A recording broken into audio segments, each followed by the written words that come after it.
بسم اللہ الرحمن الرحیم۔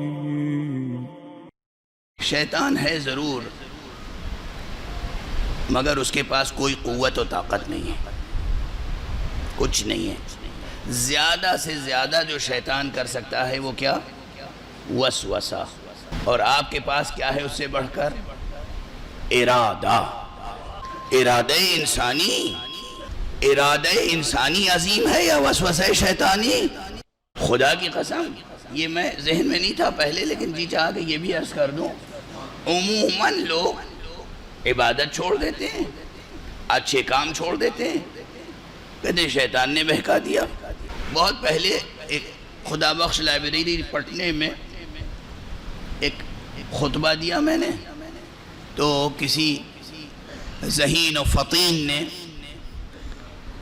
بعد میں سوال کیا کہ جناب یہ بتائیے کہ آپ نے کہا کہ شیطان صرف وسوسہ کرتا ہے، میں نے مثال جو دی تھی وہ مثال دہرا دیتا ہوں، اس وقت یاد آ گئی، شاید اسی لیے یاد آ گئی کہ اس میں بہت سے لوگوں کے لیے خیر ہوگا۔ جو لوگ نماز نہیں پڑھتے، صبح کی بیدار نہیں ہوتے، یا اور بہت سی نیکیاں نہیں کرتے، اور جب پوچھئے تو ان کے ماں باپ بھی کہہ دیتے ہیں کہ کیا کریں، ہم سمجھاتے تو بہت ہیں مگر شیطان مولانا شیطان، ان سے خود پوچھئے تو شیطان بہکا دیتا ہے۔ شیطان کو اللہ سبحانہ و تعالی نے انسان پر مسلط نہیں کیا ہے، شیطان کے پاس کوئی قوت، طاقت، سلطان نہیں ہے۔ شیطان کے پاس جو کچھ ہے بس یہ کہ وہ وسوسہ کر سکتا ہے، اس سے زیادہ کچھ نہیں۔ یعنی اگر آپ ابن آدم کی حیثیت سے، بشر کی حیثیت سے گھر سے نکلیں نماز کے ارادے سے مسجد جانے کے لیے، تو ایسا ہرگز نہیں ہو سکتا کہ شیطان آپ کی کلائی پکڑ کے مسجد کے علاوہ کہیں اور پہنچا دے۔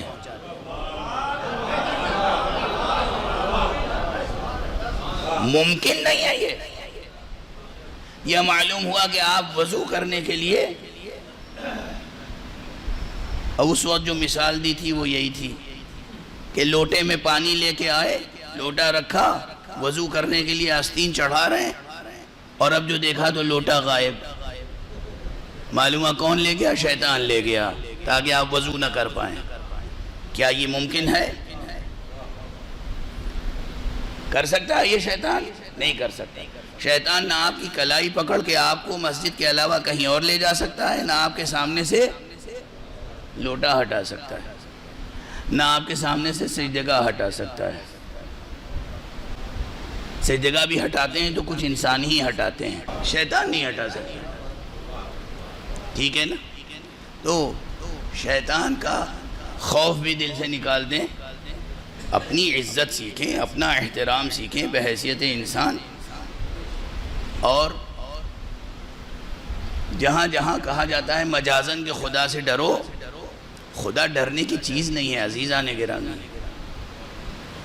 خدا محبت کرنے کی چیز ہے، خدا عشق کرنے کی چیز ہے، خدا خود آپ سے محبت کرتا ہے اور آپ سے محبت چاہتا ہے۔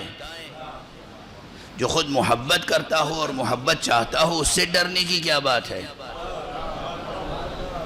اس سے ڈرنے کی قرآن مجید کی عام بہت مشہور آیت ہے نا، بہت مشہور، قُلْ إِن كُنْتُمْ تُحِبُّونَ اللَّهَ فَاتَّبِعُونِي يُحْبِبْكُمُ اللَّهُ، کہہ دیجئے اے رسول کہ اگر تم اللہ کی محبت رکھتے ہو تو میری پیروی کرو، اللہ بھی تمہیں اپنا محبوب بنا لے گا۔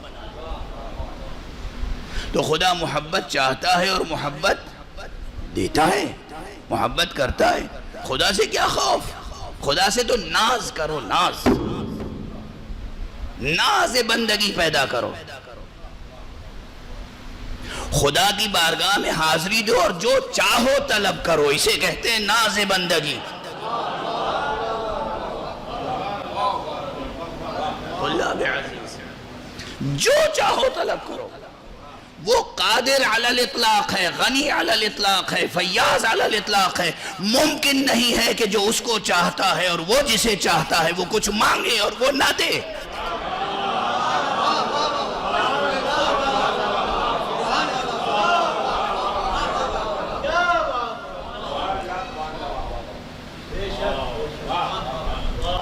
یاد رہے گی یہ بات؟ ممکن نہیں ہے، ممکن نہیں ہے کہ وہ نہ دے، وہ ضرور دے گا۔ مانگو، ناز کرو، ناز، کھڑے ہو اس کے سامنے، قیام کرو، اور اس کے بعد دست دعا بلند کرو۔ قوموا للہ قانتین، خلوص کے ساتھ اللہ کی بارگاہ میں کھڑے ہو، اور اپنے اخلاص کے ساتھ جب دعا کرو تو قنوت طلب کرو، رکوع میں جاؤ تو طلب کرو، سجدے میں جاؤ تو طلب کرو، تشہد میں بیٹھو تو طلب کرو، ناز کرو، ناز بندگی۔ خوف کس بات کا؟ جہاں جہاں مجازن خوف کی بات کی جاتی ہے، خوف کرو خود اپنے برے اعمال کے منطقی نتائج سے۔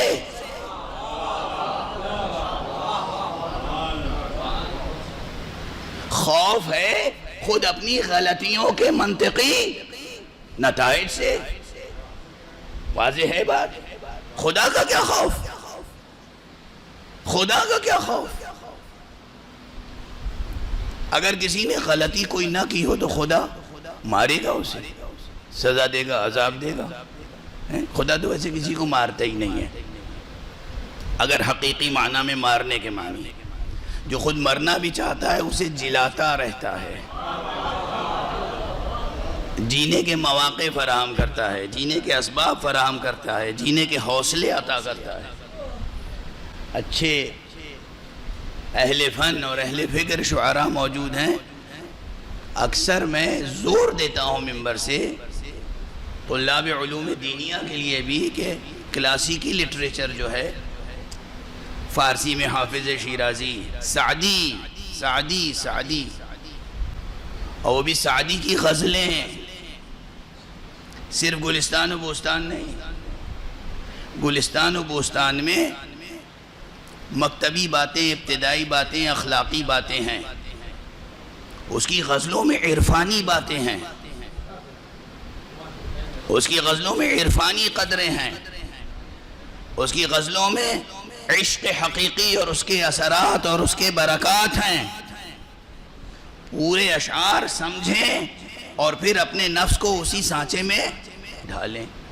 یہ انڈائریکٹ میتھڈ ہے، ورنہ ظاہر نفس کو کسی خدا پسند سانچے میں ڈھالنے کے لیے کیا قرآن اور حضرات محمد و آل محمد علیہم الصلاۃ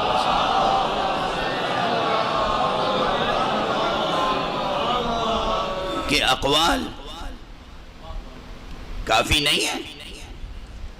کافی ہو، وافی ہو، شافی، جو قرآن پہ عمل کرے، قول مصطفیٰ صلی اللہ علیہ وآلہ وسلم پہ عمل، جو نہج البلاغہ پر عمل کرے، جو صحیفہ سجادیہ پہ عمل کرے۔ یہ یاد رکھیے، میں یہ نہیں کہہ رہا ہوں کہ صحیفہ سجادیہ پڑھے، روزانہ مصلی پہ بیٹھ کے شروع سے آخر تک صحیفہ سجادیہ کی تلاوت کرے اور دعائیں پوری کتاب ختم کرے، نہیں، اصلاح فرما لیں۔ صحیفہ کاملہ بھی عمل کی کتاب ہے، نہج البلاغہ بھی عمل کی کتاب ہے، قرآن مجید بھی عمل کی کتاب ہے۔ عمل، جو مضامین دعا میں ہیں وہ مضامین جو تصور و تعریف عمل رکھتے ہیں، اس پر عمل، تو انسان کہیں آگے نظر آئے گا فرشتوں سے شیطان کیا چیز ہے، شیطان کیا چیز ہے، میں نے عرض کر دیا شیطان کیا چیز ہے، وسوسے کے علاوہ کچھ نہیں کر سکتا۔ بہرحال تو یہ مطالب جو ہیں کہ خدا سے عشق کریں، خدا سے محبت کریں، ناز بندگی کریں، ناز بندگی طلب کریں اس سے، جیسے بچے ماں کی گود میں مچلتے ہیں تو ماں نہیں بھی دینا چاہتی کچھ اس وقت تو دیتا ہی پڑتا ہے۔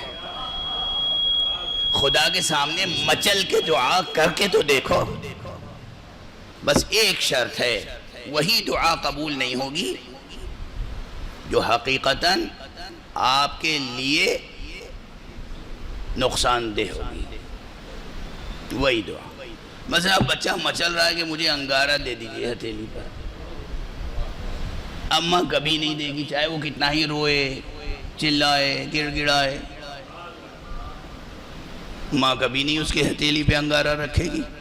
لیکن اگر پھول رکھا ہوا ہے اور کوئی ایسی چیز ہے جو ہے بڑوں کے استعمال کی مگر بچہ اس کو مانگ رہا ہے، تو کبھی کبھی اس کے رونے پہ وہ بھی دے دی جاتی ہے، اگر اس کے لیے نقصان دہ نہیں ہے۔ واضح ہے؟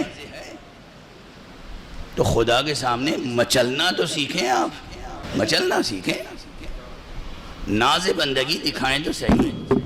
ناز بندگی تو تب پیدا ہوگا نا جب بندگی پیدا ہوگی۔